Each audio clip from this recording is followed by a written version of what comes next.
Hey, what's up, everybody? Welcome to Tom Curran's Patriots Talk podcast. We've got a great guest today. It's Joe Dickinson. He's a longtime quarterbacks coach for Mac Jones, former offensive coordinator at Oklahoma. He's been around the game for a long, long time at both the college and pro levels, and he works with high-level quarterbacks, Mac Jones being one of them. And he's been working with Mac since he was 11.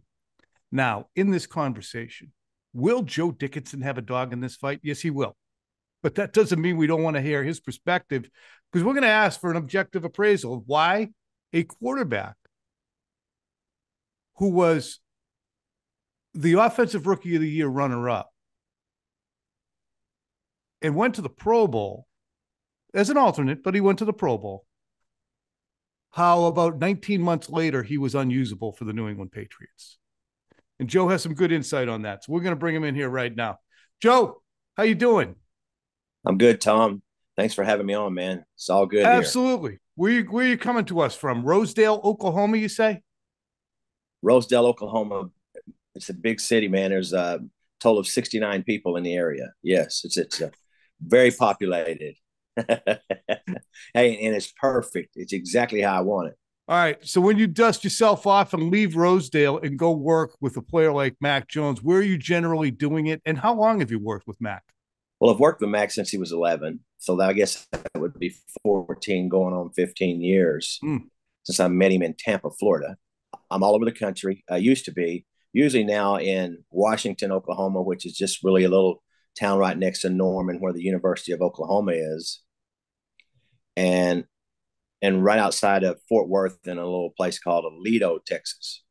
So, where I usually go to places there now where guys can fly in on one flight instead of a connector to Oklahoma City. But I have some local guys here, and I've been fortunate to work with a lot of good players over the process, in my career, and a lot of good quarterbacks. So we're just trying to help those guys be better and build better quarterbacks, because as you can see in this business, the good Lord didn't make enough of them to go around. And he really didn't. It's hard to staff a 32-man, 32 teams, right, for the NFL. And, and I was lucky enough to, as a young coach in my mid-20s, to have a scout team quarterback at the University of Oklahoma, a guy by the name of Troy Aikman. Yep. And so, I was around a lot of good ones, and you're around that guy at a young age, and you're always chasing guys. How does he compare to Troy? How does he compare to this guy? And so, and it makes it hard. So it's I jumped around on your question there, but usually, in a little town called Washington, Oklahoma, who has a really nice indoor, and in Aledo, Texas, where there's an indoor for us to work on. And a matter of fact, that's where I met Mac this past week. Oh, good. So you worked with him last week? I did. I before I would make a comment on a podcast or a radio show or whatever, or for the writer about Mac and his past season and how did he get there to where he's not, like you said, usable. Because as you said, he wasn't. I guess he was the emergency quarterback in their very last game. Yeah, that would have been perfect for me, because I would have stayed in the locker room on that weather day. My gosh! But how do you get there? Before I would make that comment, I would want to study the tape, and so Mac and I spent the last spent 2 long days of studying his 12 interceptions of this past season, because and that wasn't a fun time for Mac, but being a former coach and an offensive coach and quarterback coach for a long time, it was important for me to look at the tape and say, hey, where did we get off the tracks here? What happened? And and I would take this after looking at it. There's some contributing writers and editors, and there's some people that helped in this. You know what I mean? It contributed to this, and people are going, just like you said when you introduction is, do I have a dog in a fight? Well, sure I do. But then the last 3 seasons, at this point in his career, and in the last 3 seasons, Mac has not had an offensive coordinator. One guy went to the Las Vegas Raiders, became a head coach after the first season, the year that he was going and preparing for the Pro Bowl. All right. And the next year, no offensive coordinator. And then this year, no offensive coordinator. And so it was important for me to grab Mac and get Mac to get on the plane. And he did. because I don't like to fly on planes much anymore. I did a lifetime of that, and Yeah. so we studied that. So let You me know, ask you this. so Before we get into the picks one by one, why is he not as bad as he looked? Why is what's on Mac? I guess I'm going to ask you, Joe, because we have detailed chapter and verse the difficulties that he experienced as a result of the coaching staff. But I want kind of a clear-eyed, hey, why did Mac have a crap year? Why did he become unusable for the portion of it that belongs to Mac? And then we'll get into the other stuff.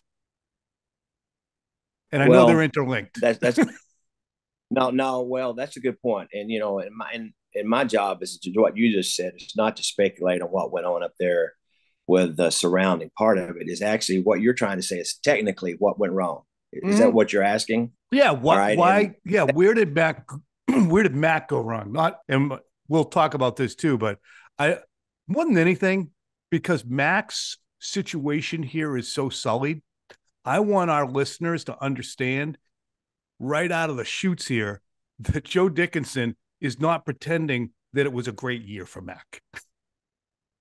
So that's why I want to start with him and talk about, hey, these are the things that were on Mac. Well, the things that are on Mac were it's hard to pinpoint it, but it's there. Is that playing quarterback is the hardest thing to do. And if there's any erosion of your confidence or erosion of what you feel like support or making plays, it's the ultimate team sport. And so we all want to put this on Mac. And I looked at the tape putting it on Mac, but he has to throw to somebody and he has to be protected by 5 to 7 guys to help him make this a successful play. It's a ultimate team sport. And so there was factors. And the number one thing that we found out in the 12 interceptions, and 8 of them, his feet were moving in the wrong direction. In other words, if he was throwing to the right, maybe he was sliding to the left as he did it because of inconsistencies in the protection. Or maybe what he felt like was inconsistency in the protection. All right. To get away from that. And he wasn't really sure where his protection was coming from. All right. And then maybe and he was just moving wrong. And what happens as a quarterback, you start feeling ghosts out there. Right. You heard a guy that's, Sam Darnold or someone say a few years back, I was seeing ghosts. Yep. Well, it happens. It's real. It's no different than a great golfer who decides he can't hit his driver anymore. Confidence. And people helped and contribute to that lack of confidence. But I looked at it, what you just saying and what you're trying to pin me down to, and I think it's very smart of you, is that technically, what the hell's wrong here? Yeah. They say, well, the kid that was, now look, until this past year was the all-time passing on his, passing percentages in college football. Mac was the leader and all-time in college football. Throwing deep balls, throwing intermediate balls. He led the nation. I think Bo Nix beat him this year, and and for whatever reason, the guy played a lot of years before he could get that record. All right, and so where did it all go? Well, it all goes usually just like it does on a golf course, in those 6 inches between your ears, and that happens. But when your technique is, when your feet are moving in the wrong direction, your arm doesn't look near as strong as it really is. No, with the seeds planted, and this is what I've always had a hard time reconciling. Bill Belichick sits at the end of July in 2022 and says that Mac Jones made a dramatic improvement in the offseason, that he had an outstanding rookie season, and he's made huge strides since. This is on the eve of training camp. So the product that Bill and Josh had in 21 and the one that you helped hone in the summer of 22 that got sent back to New England, the arrow was pointing up. Now, as we talked about, on 8 of 12 picks, his feet are in the wrong direction. His ass is flying back at his own goal line. It just doesn't look right. is it hard for you to shave off the part that is Max and not say it had to start somewhere? It had to start with the decisions made and the people around him and the atmosphere. I mean, that's what's the truth of this, right? Someone put him in a position Well, where he went from what he was in July 2022 to now. well, it would be like, Tom, if in your business, if you had a different producer every year, Mm-hmm. and that producer was either for you or maybe he didn't, maybe he's not really contributing to you being the best you can be doing what you're doing. Mm-hmm. All right. And I think when you pick a first round draft choice at quarterback, if you're taking in the first round, now look, that's something New England didn't do for a long time, didn't need to. The Jimmy came there as a second round pick, if I'm correct. Because my That's job right. when I was in Buffalo was to study Jimmy Garoppolo because he was going to be the quarterback for the first 6 games, and we were going to play him within that period of time. Mm-hmm. All right. So it's something it was a new territory for New England. And here's what I will say, and this is very critical, seems very critical, but it's really the truth. Most defensive coaches, not all, have a hard time understanding that playing quarterback, when you take one in the first round, it's either going to work out for you or it might cause you to lose your job. And your job is as a coach is if you take one in the first round, and Troy was the first pick of the draft. I Yep. saw what, Jimmy Johnson, who was a defensive coach, at first didn't have the right people around him. Then he put the right people around him. Next thing you know, he's in the Hall of Fame, 3 Super Bowls. And so, yeah, there were contributing factors. This is what I was saying before. And a lot of that becomes, and you say, well, what day did that happen that he was not usable any longer? Well, it happens over a period of time. He looked pretty good as a rookie, not great. Honestly, Mac going up there, he thought he was going to play his rookie season behind Cam Newton. And Mm-hmm. I'm shocked that he didn't, to be honest. And for whatever reason, they saw something there that decided that they wanted to cut Cam Newton, which it shocked me. And it shocked Mac, even though we prepared him and felt like he was ready to go. And Mm-hmm. and he went there and did. So he did it once, right? In other words, if you hit it 320 down the middle one time, you think you can hit it 320 down the middle every time. Well, Right. maybe there's a tree out there in the middle, that you better bend it around that tree or maybe not get it there. And I think those are things that all fit in this deal, in this conversation. And it's not just a clear cut answer, Tom. I wish I could just say, I well, know. it's his feet moving the right direction. And because here's what most people don't understand. Passing the football starts with protection.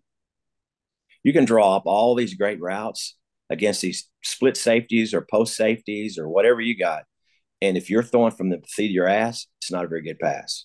Or if you're throwing with your feet moving in the wrong direction, it usually doesn't work out. So, Joe, what did you see on those 12 picks? Well, 8 of those 12 picks, his feet were moving, maybe either being pushed out of the pocket or sliding up in the pocket, and they weren't set. His eyes were in the correct place. He was going what I considered to be the guy that they had worked all week to get that guy the first read or the second Mm-hmm. read. His eyes were in a good spot. His feet weren't. They were moving.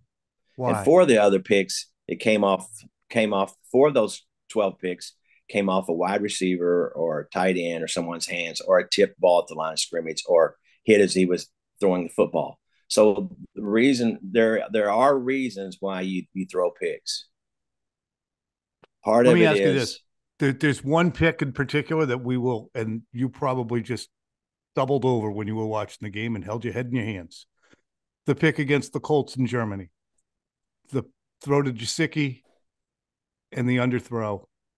What happened? Because that obviously that's footwork, but that looks like a guy who's so friggin' tight. What did you see, and what did Mac tell you about that? well, I didn't necessarily listen to what Mac told me. I wanted to see the tape, and Mac didn't want to see the tape. We wouldn't even look he wouldn't even look at that play until the second day because not only did I do this one day, we turned and did it again in seconds. I wanted to make sure what I saw is what I saw before I made a comment. And what happened was they showed too high down in the red zone. And it looked like it may be man. And they rolled to what would be called cover 6 in the NFL, 3-week. And that safety caught Mac rolling down, and over the left side of the line there was leakage, and Mac was falling backwards, trying to make a throw. Feet were moving here, so that's why I say the feet were moving in the wrong direction, kind of leaning backwards, and people would say throwing off his back foot. Mm-hmm. Well, he was leaning backwards, throws, and he underthrew that, and it made it look like one. I mean, I literally threw up in my mouth when I saw it live. And then when I looked at it on tape, I was like, my gosh, you can make that throw with your eyes closed. No doubt. And he knows that. He didn't even want to look at that play. And, because as quarterback, it'd be like a guy hitting it, at the TPC and, in Ponte Vedra hitting it in the water 3 times. You just don't want to look at it again. And, no. But there was a reason. When you're falling back and you're a little beat up from maybe a sack earlier in the series or whatever, and you just throw a terrible throw, and it'd be the one like, hey, man, how can I get that play back? Well, you can't. Mm-hmm. That might have been the straw that broke the camel's back, and then and it was and he can make that throw with his eyes closed, and he made it, and he knows that.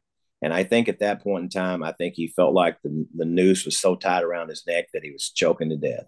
I really believe that. And you're leaving the field if you're Mac Jones in Germany, and you're saying, well, I just underthrew a guy open in the end zone to take the lead. I underthrew him by 12 yards, and I was 12 yards away from him. It barely got halfway to the guy. How did that happen to me? Does he at that point look at himself and say, wow, I got served a poop sandwich with no bread here for the last 18 months, and now I look like a dink? I mean, it's inevitable that you end up feeling that way. You're 25 years old. I get kids in their mid-20s, and I know how I'd feel the same way now. I look like a clown out here. How did this happen to me? Which part of it's on me? Is the offensive line suitable? Did they put enough guys around me because I just threw it halfway to a guy who was open in the end zone to win a game that was on national television? It's inevitable that somebody says, an individual, there's other things that happened here. I'm not that guy. You know what I mean? How is Mac going to be able to say and move on and say to himself and figure it out, Joe? And this isn't a good question so far, so I'm going to try and tighten it up. How does Mac move on and say, that guy who threw that pick, he doesn't exist anymore? Well, I think it takes a period of time to do that. And I think the only way that you can prove your mettle of who you are as a man is you have to put that away. You have to have a short memory. Anybody that's ever played this game, Tom, missed passes and made those kind of throws. But when you do it in those type of situations, and everybody in the world is watching it, it was an important game, right? That game was in Germany, and when you make that throw, it has to deteriorate at your confidence. But it didn't just happen at that very one moment. And most people don't realize he was a little nicked up right there. He'd got taken a big sack on his shoulder, and he was having. But hey, no excuses. He can make that. He should be able to make that throw left-handed. But that safety rolled down to the 3-week look and caught Mac's eyes going right there, and then he just missed. And you go, how do you miss that? And and he doesn't even ever. He I think it scars him to look at it. But I made him do it because you have to look at the tape. I would never make a comment about any of this if I hadn't looked at the tape. I looked at the tape from all angles. Both end zones, both sides. And I was like, oh my gosh, you can make that with your eyes closed. And so there's no explanation on it except that he missed, and he missed at a bad time. It's like I said, it's like hitting it in the water when you're 3 up and TPC at Sawgrass. You wrong shot, wrong time. Why was his confidence so bad? What were the main 3 circumstances that you think led to Mac being a quarterback who had such bad footwork and felt so tight? Well, no, look, I wasn't sitting in the meetings, but after talking to him, and I spent a lot of time talking to him each and every, a lot more than I wanted to, because I have other quarterbacks too. But I just felt like that probably didn't get all the reps that he needed on that play. And you say, well, okay, he can make that throw, Tom, any day. He can roll out there right now and make that throw. And why did I think it's I think replacing a legend is hard. He's not Tom. His name is not Tom Brady. I think that pressure got on him. I think that he didn't feel welcomed or protected by some of the coaches. I think there's a lot of things that contribute to that, and then the pressure just gets so high.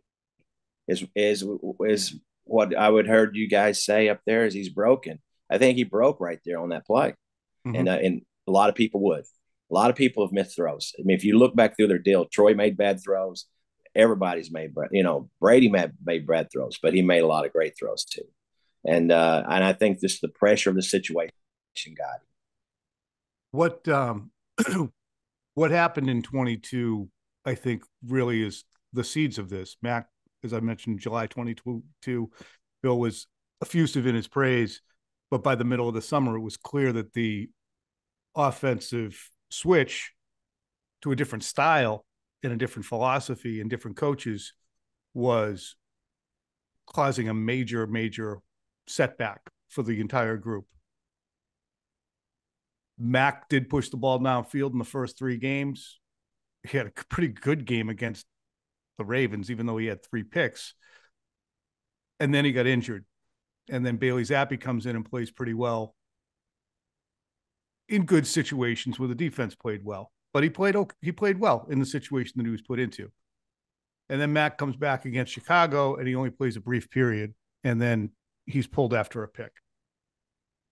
What about that period of time right there from the start of the season to the Chicago game? Did that kind of start the snowball going down the hill? Well, I think he didn't feel like he had anybody on the coaching staff that could help him to get him out of jams that you automatically get yourself in as a quarterback. I mean, there was guys learning on the job there. They're great coaches. Don't get me wrong. Come on, man. Those guys are documented good coaches, but they were both in the first year. They were coaching, being an offensive coordinator and being a quarterback coach. He didn't feel like at that time, at that time he had a guy that could say, hey, I got your back here. I'm going to help you out of this situation that you're in. I'm going to try to make you a better player. How are you going to do that when you've never actually done that as a coach? It would be what I would call coaching out of position. Great coaches coaching out of a position. That's pretty much was laughed about around the NFL and in college ranks and all that stuff about really this guy's coaching the offense. Now this guy's coaching the quarterback. Well, if it worked out, no one would ever say anything about it, but it wasn't working out. And so what happened is winning is a great deodorant. When you lose, you can see all the warts, and there was a lot of warts here. And I think that he felt like, he would just, there wasn't a commitment to him. That's, and I don't know if you want to know my suggestions to him, what he should do, because I think that, it was a tough situation. And when you feel that lack of commitment, it'd be no different than you in your job right now. If you feel a lack of commitment from your producers or your station owners or whatever, you wouldn't maybe perform as well as you do now. So on solid ground. As the season wore on, we remember these games pretty clearly because we pay attention. You had Mac perform okay, and then there was a Minnesota game on Thanksgiving. He played really well. Very good game, prolific. And you said, all right, well, maybe this offense is figuring it out a bit. Then they come back the following week and they really get handled by the Buffalo Bills. And that was really the first time we saw Mac express outward disdain, frustration, irritation with the sideline. Said, let's go with the bleeping quick game. I'm wondering if that was reactive to all the things that happened after he got hurt through the Bears game. Okay, I feel like I'm dangling out here. Now we're not trying, so now I'm going to turn back. And I wonder if that was the second portion of the snowball, now picking up a tree and going down the hill too. That really felt – so we're not even talking about football here, Joe, are we? That's the thing. We're not talking about reading defenses. We're not talking about footwork. We're talking about this off-field stuff where the nurturing has taken a back seat to the finger pointing with the second-year quarterback. No, no, I think you're right. I think it's about development and the lack of being developed by the correct people. And you're right. We're not talking about, hey, you threw into the wrong coverage here, or your feet were not in the right spot. We're talking about contributing people to this problem. And when that goes wrong, it's your commitment. And when you take a first round quarterback to either help him and make him better and contribute to him developing, and when you don't have anybody that's on the staff that can develop you, or you don't develop under that group of guys, then you're turning left when you should turn right. And my whole deal was to Mac, just find out where you turned left and we should have turned right. And like I said, because there was someone new coming in the door each and every year, either because of good things, of Josh doing a really great job with him and him securing the Vegas job. And then next year, not so much. The following year, not so much. So you're right. We're not talking about hitting the ball down the middle here. We're talking about, did we pick the right club? Did we pick the right club for the situation? Yeah. What you're saying is exactly I've never used this club. And I've never used this club. Don't worry about it. Yeah. Just hit it. Just swing it, right? Well, there's thoughts in your mind going, I don't know if this is right distance that I should be hitting this club. And so it is so true. And and I go back to the same deal. I think it's the 6 inches between your ears. And nothing to do with and if you help deteriorate that, then you're a contributor to the problem. If you helped him get out of that, then you're contributing to the good parts. And hey, sometimes it costs people their jobs. Joe, let me ask you. It just does. The offseason, it was made clear. Bill cast his lot with Matt and Joe. He felt as if we're heading in the right direction here. He wanted to bring Matt Patricia back as the offensive coordinator. That was something that Robert Kraft said, no, really, I really want an experienced offensive coordinator in there. Someone with the title. So we're going to do that. You send me your list of candidates. And Bill sent the list of candidates, and Robert said, go get them. And Bill chose Bill O'Brien. Robert didn't say, go get Bill O'Brien. He said, that's good. That's a group of candidates. Why didn't it work better for Mac with Bill O'Brien this year?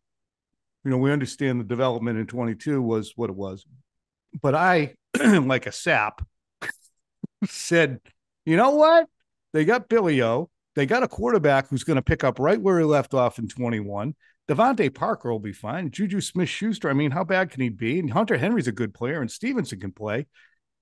So I actually thought that they were going to be a pretty good team because Billy was going to make a difference. Why didn't it work this year?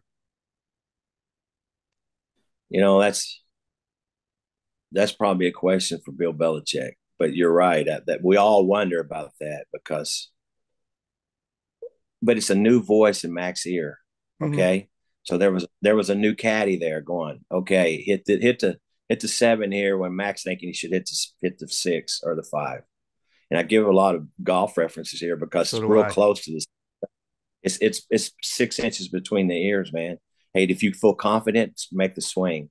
But it was a little bit of new verbiage. He'd never really worked with Bill O'Brien. He was excited about working with Bill O'Brien, and I think he still thinks a lot of that guy. I don't know. Was there? I just don't think that. Did he have enough? That's a good question. You look at the offensive line. I think it all starts with protection. Yeah, I think it all starts with the offensive line. If you had Cole Strange, who got injured during camp, and Mike Mwenu, who was coming back from an injury, and those guys were ready to go from the outset. And again, that injuries happen. But then once you get past those injuries, what's behind it? Well, it was rookies. It was Tony Maffey. It was City So. What do you got on the right-hand side? Well, it wasn't Riley Reef, and it wasn't Calvin Anderson. And it was now you were in a shuffle on the right-hand side. Vidarian Lowe and guys who weren't experienced here trying to fill in. And Trent Brown, wasn't in great shape in the summer, and then he was in pretty good shape to start camp. And then he got hurt a little bit. David Andrews was the only offensive lineman you could roll out there every week and say, yep, we got a center here. So He had a I solid think year too. David did. I'm sorry. I didn't interrupt. Yeah. I No, thought he not at did. all, Yeah. man. I thought he played really solid. I watched his tape. I don't make any comments unless I watch his tape. I thought he played really solid. Thought David was a good player. But all starts there, and the securities of that. And like you said, it was shuffle the deck to put a guy in there at left guard. Injuries, stuff like that happen, and why it didn't work. I mean, here's what I would point to. Okay, that when it didn't work with Mac, when they put the other guy in there, did it work? Did that Really? offense work in spot in spots in spots? Still went 2 and 3, without him. And Right. well, there was 7 other interceptions thrown too. So I mean, so that's a good question. Why didn't it work? I Because I don't thought it was know. gonna. I mean, if I knew, I'd have me a spot in Vegas, right? I know what team to bet on each week, but I just think that when you don't feel confident that someone has your back, or maybe you're not maybe getting enough reps in a certain looks.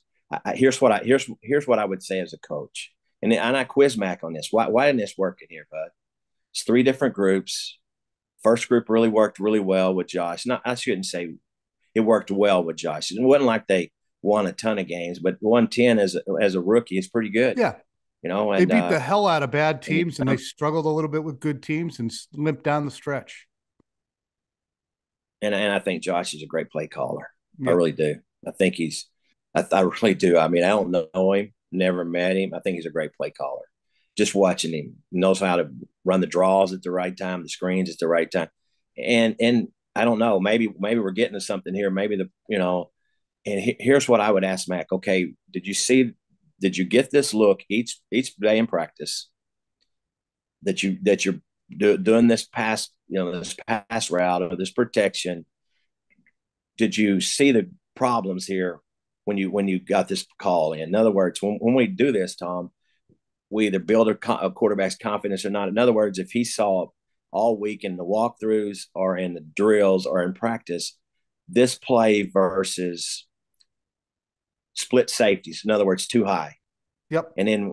This is what ran all week in practice, and then you go out there and you call it, the coordinator calls it in the game, or the play caller calls it in the game, and all of a sudden you get one high. The quarterback has to answer himself in the last few seconds right before the snap is coming. What are the problems in this play? What is the worst thing that could happen to this play? And usually that takes a little bit longer as a quarterback, maybe an extra tick as a quarterback to find the right side of where he wants to read it, and maybe the protection wasn't there for that extra tick, and it starts to deteriorate, and a year goes on. So, but the quarterback has to be apt enough, since every single time you go to the line of scrimmage, the defense is going to try and trick you. He has to know, okay, they're actually going to be in single high. This guy's rotating down. I can tell this. But it's not just on Mac. Now the protection has to change, correct? The offensive line now has to. Maybe it could change the protection, and it might now change they go the routes from too. 7 if to bring an extra.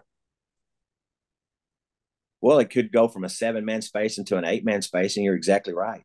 And now maybe there's an extra blitzer comes in, or maybe we don't pass off the twist as well, and there's leakage in the protection. And not only that, I may need that extra count of protection to get this guy. Maybe the route is adjusted just a little bit, or maybe the guy runs a yard or two deep, and we're trying to make a throw here, and by the time I get it off, I'm sacked or I'm hit. Mm-hmm. Those things all contribute to the problem. And here's the underlying problem in this, Tom, is that when it works, the next time Mac and I get together, we will look at the touchdowns. But when it works, it doesn't matter what happened. Mm-hmm. But when it doesn't work, every damn thing matters when it doesn't work. Everything. You can just look through many things and go, well, this didn't help. Maybe the receiver was a little deep. Maybe he got pushed out of bounds. Maybe the spacing in the formation wasn't good. Maybe the guy wasn't a little fast in his motion. There's all kind of things that matter when it doesn't work. When it does work, no one gives a damn. It was a touchdown. Put the points on the board. And that's just real life, right? I mean, it doesn't matter if it works. What went? Yeah, don't ask me. Again, go back to golf. Don't ask me how. Tell me how many. Tell me how many. Don't ask me. Scorecards have no pictures. They have no pictures. It says numbers. So you're exactly right. Joe, clearly the Bill Belichick, Mac Jones relationship did not work. Whether there were, on Bill's parts, reservations about his skill, or didn't like the cut of his jib, or his leadership, or his accuracy, or his poise, whatever it was, it didn't work. And we can see the arc of 2023 and say that obviously it didn't work. Who is that on, I guess, is the question. Well, there's three sides to every story, right? His side, Mac's side, and the truth. You know, the truth is it probably contributed a little bit on both. Look, Bill has earned his stripes. He's earned his stripes to say or do whatever he wanted to do, knowing that it may or may not cost him his job. But he's an older guy that's he's 70 years old. I'm 67. I understand we don't have patience a lot with younger guys. All those guys think they know it all. It's a different world than we live in. And so I understand there's not a lot of difference in our age. And so those guys have to earn their stripes. And sometimes I think we get too caught up into that, knowing that to make this work, we got to bend a little bit as a coach too. Or I got to contribute it. I got to maybe put my arm around this guy a little bit of the time when I don't want to. And when I don't, then I'm part of the problem. But if I do, if I help this kid because I chose him in the first round, and if I'm not going to do the right things by him, trade him. Don't make it where it's miserable on both of you. It's not something that you married that you got to hang with for the next 30 years or you wanted to get a divorce from. Trade him. Right. And then because because I think if you look back, when Bill's probably looking up at the ceiling at night, now look, man, that guy is the greatest, most decorated of all time. Nothing but respect for the guy. The day I met him, he came up to me and spent 30 minutes talking to me. It was great. We know each other. We know other guys. I know guys that he knows in the coaching ranks. He was coming up as I was coming up. There's not a lot, like I said, a lot of years difference in our deals. And but when you contribute to the problem, you got to own it. If Mac contributed too much to the problem, he has to own it. If I contributed too much by trying to help Mac, and I have to own it. And when either you own it or it owns you, and that's just the way it is. And so I don't know why it didn't work. Maybe he just felt like that he wasn't his guy, and because most people don't know this. And after the first season, and I saw that it was really good for Mac, and I saw that his coach was leaving or whatever, I advised Mac and his agent to go and ask for a trade. Because I didn't see that what he was sticking around him or whatever, the help or whatever. I just said, hey, I just think it'd be better for you and the Patriots if they trade you. And that was going into 22. But that was going into 22 because I felt like, hey, if you really want this guy to work, you're going to get some guys around him. You're going to put the right guys around him, helping him. And if you don't, just it's really easy. Just trade him, get another guy, because that's allowed and that's what's within the rules. And but Mac is for whatever reason grew up watching Tom Brady, because we used to get film and we'd watch Tom Brady, because I felt like that was the guy I wanted to show to all my young quarterbacks all over the country. They would study Tom Brady film. And for whatever reason, he's always been a New England Patriot fan, and he wanted to be like Brady. Mm-hmm. A lot of guys want to be like, but there's one of those guys. Like the good Lord made one Tom Brady. And you know what? Now that I see that all goes into this and what goes into that market, damn, Tom Brady was pretty good. Not only that, he was better than I thought. How many guys did he help get jobs? And how many guys did he elevate? When you elevate other people, okay, because I saw Mac do it at Alabama for Steve Sarkisian. Now he's the head coach of Texas. I saw Mac do it the first year in New England for Josh McDaniels. He elevated him to being because of his play. But my gosh, over the years, how many guys did Tom Brady do that for? And so I think he wanted to be that guy. Free agents, sports writers. That success lifted all boats. Yeah, and so I never met Tom. Now I knew his coach, Tom Martinez, but I never. The only thing I ever said to Tom Brady, he was running up the tunnel one day in Buffalo after they just beat us. We'd got after him for a while, and I said, "Hey, 12, what a day!" And he looked at me like, "Who the hell are you?" That's my only experience with Tom. But I did know his longtime quarterback coach, and I've watched his training tapes and all that stuff. But I did know that he elevated a lot of people, and I think Mac wanted to be that guy. Yeah, and still does. Is okay. That's the case, and I do want to ask you something that I hadn't thought of. There was a lot of conversation in 22, and really going into this year that Bill perceived Mac as disloyal because it was reported kind of obliquely that, well, Mac went outside the building for advice. Mac looked for outside counsel because he didn't trust what he was being taught within the building. And that created agitation between the coaching staff and Mac, or the coaching staff became leery of Mac because they're like, well, if you just take our coaching, as they would use Bailey Zappi as an example, then things will go okay. So this was a perceived disloyalty. I've still never been able to figure it out. Everybody keeps saying, well, it was probably Alabama. That's probably where that came from. But what's your reaction to that allegation that this perceived disloyalty for Mac because he didn't feel he was getting the help in the building was also kind of a hanging offense? Well, that's a damn good question because, I wondered where that was coming from too, because, I helped Mac when Josh coached him.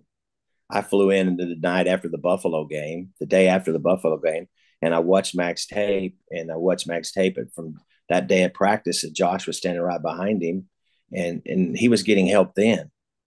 That's just that's who quarterbacks are. We all have people in our life. If we can't say the right words or throw the right balls, hey, can you help me here? Look, so he was getting my help the first year too. Now, look, very little, but because I went up there and said, hey, you're locking your front knee, your left foot's in the wrong spot, technical spot, just like you said a while ago, what went wrong. And so I went up there, and so he was getting help then. And I'm not sure where that came from. I don't know if Mac, Mac talks to a lot of people. He knows a lot of people. A lot of people want to get involved and touch these NFL quarterbacks. Yep. Hey, I contribute to Mac Jones's future. I made him better. All right. Maybe I caused the problem. And I think maybe he just didn't feel like there was anybody in the room that could help him. So he reached out to some people. Now, I don't know who he reached out to. I don't know where that got back to, because I'd been talking to him since the very first part. And, I think that's an excuse, Tom. Mm-hmm. I think Mac was very loyal to Bill Belichick and thought that he loved playing for him. I think he did. I think he's respect. Mac played for some hard coaches. Mac never lost. Here's the crazy thing. Mac never was on a losing team until the second year at the New England Patriots. Never in his career. Had a great high school coach, hard-nosed coach, had a great college coach, had a great NFL coach. This is Mac Jones's first year as a losing season. Okay, actually, his second year in New England was his first losing season in the history of his football career. Mm-hmm. Those are hard things, and people start asking questions. How can I be better? And I would take that as a positive, not as, oh, why would you go out to somewhere else? Well, right. Hold on now. A guy that's never played quarterback is coaching me every day in the room, or the guy that's calling the plays has never called offensive plays. What else would you expect him to do except try to be better? And all he was trying to do, he wants to get better and wants to win games for the New England Patriots, because when you don't, it's not a very damn good, happy town. I mean, those are the things I would say. Hey, I've been up there. Football's big. Oh, yeah. Well, that's what I'm going to ask you now. it's not a happy town here right now. And I broached it the other day. I was on WEEI and I said, it makes all the sense in the world, football wise, to bring back a quarterback who you've seen play at a level in this league, who is on a managed contract, who has 3 years in the league, has actually seen more horror stories already than guys who've been in the league for 10 years. He can help the Patriots. And as I was uttering the question or the statement, the host said, "Oh, no," because really the atmosphere is toxic toward Mac right now. So even if it makes all the sense in the world football wise, again, non-football, off the field, non-contractual, non-everything, people don't want to see Mac back. What do you think the best thing for Mac to do is? What do you think the best thing for the Patriots to do is? Well, that's predicting the future, right? There's only one spirit, or only God knows the answer to that. We could say, and then he comes out and throws 5 touchdowns in the first game, and everybody falls in love with him again in New England. I don't know the answer to that. The answer is most people have already made up their mind. You can't change some of these people's minds. He's not Tom Brady. He's never going to be Tom Brady. Tom is no longer going to play for the New England Patriots. And if he does, probably play damn good. If he decides he's going to do it again, come on back, Tom. He'll probably be pretty damn good. Mm-hmm. We're going to give him a shot, right? And because you're supposed to. I don't know what the answer is on that, because my own projection is I thought he should have got traded after the first year. And now look, he wants to be a Patriot. He was at the press conference because he loves the Crafts. He loves Mr. Kraft. He loves Jonathan. He thinks those guys have, thought enough of him to take him as in the first round. Hey, I want to do everything. He's an ultimate competitor. He wants to do the right thing for the New England Patriots. So and some people, that didn't go over good with some people. He just seems like there's people nitpicking or decided, hey, that's not our guy. And so when already that happens, maybe sometimes it's the best thing is to cut bait and go somewhere else where you might be a better fit. Okay. But I will tell you this, his thoughts are that he's under contract. That's been used before, right? Hey, I'm under contract. So he's in the building. He'll be in that building working out tomorrow. I bet you, because if he's not going to be at the New England Patriots being a successful quarterback, it'll be somewhere else, because Mac Jones is a quality quarterback. He's shown it before at the highest level. He will do it again. I believe that in the bottom of my heart. Joe Dickinson, even though you had a dog in the fight, I really appreciate your objectiveness and your manner in which you can look at it. I mean, you've been doing it too long to try and sell propaganda. You know what we know. You know what you know. And I really appreciate the honesty on this. And hey, good luck. I mean, the kid worked his ass off. He did get, I said in August of 22, I said, what the question we were posed and had to answer going into the year was, what will Mac Jones improve on the most in 2022? And I said, resilience. He's going to have a very difficult year, and he's going to have a lot on him. And by the end of the year, God willing, he will be more resilient. He probably is more resilient, even if the statistics and the results have not been what he wanted. He's got some battle scars that he didn't have a couple of years ago. Well, you're right, Tom. And life is about experiences, right? He's had good and bad. And most of the time, Tom, we learn more from our bad experiences. And the number one thing that I would tell Mac, and as a coach, look at the tape. Study, what does the tape say you are, or what you're doing? And if you look at the tape, if you're a guy that's already decided you don't want Mac, just look at the tape. And because what you put on tape is who you are. And yes, it's been a rough experience. The first year was great, man. He was the hottest thing going in New England. Maybe he's the next Tom. I never thought he was the next Tom, because his name doesn't start with a T. It starts with an M. And that's what you know as a coach. And what do you put on tape matters. And so, yeah, you're right. And he's got brighter days ahead. We wish, and here's what I told him the other day when we left. I wish I had your problems, making the money that you're making, doing the thing that you love to do.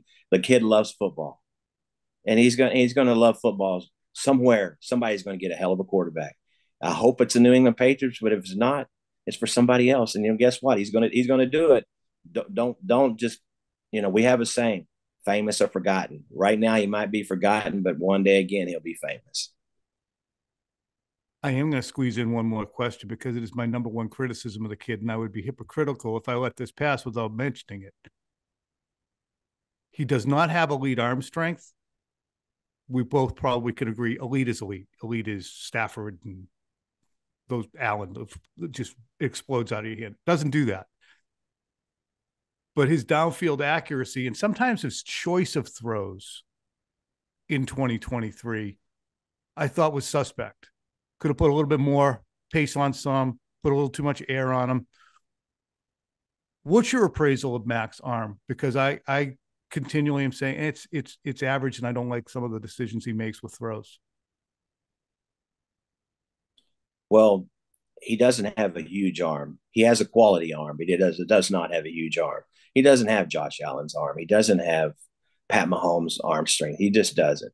But he has, Gary Danielson said when he was watching him at Alabama in the games, because he did a lot of the SEC games, said he thought he was the best deep ball thrower in football.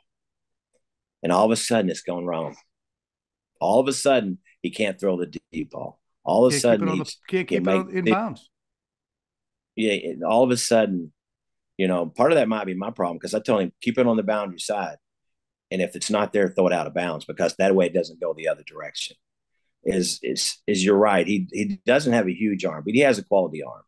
And when your feet are not in the right spot, or if maybe you weren't confident in where you're going to go, if you're technically not sound, or if your jaw's tight, and you're tensed up, and you cut off your power, you contribute to the problem.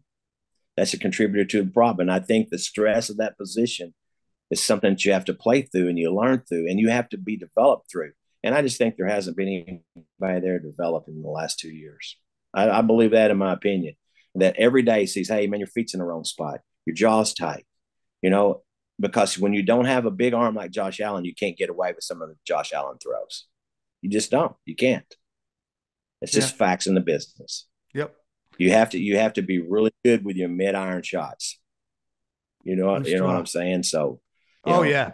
You got to loose jaw. You can be David Toms off the tee if you want, but you better be David Toms from 100 and in, right? More golf references. That's right. No question. But if you have to be able to relax your jaw, if there's too much stress on you through the situation, if you tighten up, you choke off your power. In all my experience, in my high-level experience coaching Little League, that was one thing I would say when I was down there at the third base thing with my blocks in my hand. The kid will look down and I go, loose jaw. Because it relaxes you. If you have a tense jaw, your whole body tightens up. It's unbelievable. It's a fact of boxing. That's where it all came from. Yeah, well, that's why my record in boxing is about 3-13 and all those stupid fights. Hey, Joe, thank you so much. This was really enjoyable, and best of luck. Who knows where the kid's going to end up? Maybe he's back here throwing 25 touchdowns and 5 picks next year, and it's wonderful. Maybe he's a backup someplace else waiting for that opportunity, but I do agree with you. There is some talent there. You don't go from where he was in 21 to here now and not have an opportunity to play again in the league. This was an enjoyable time for me. I appreciate you having me on. I really liked it. Thanks, man. Yes, sir. Thank you.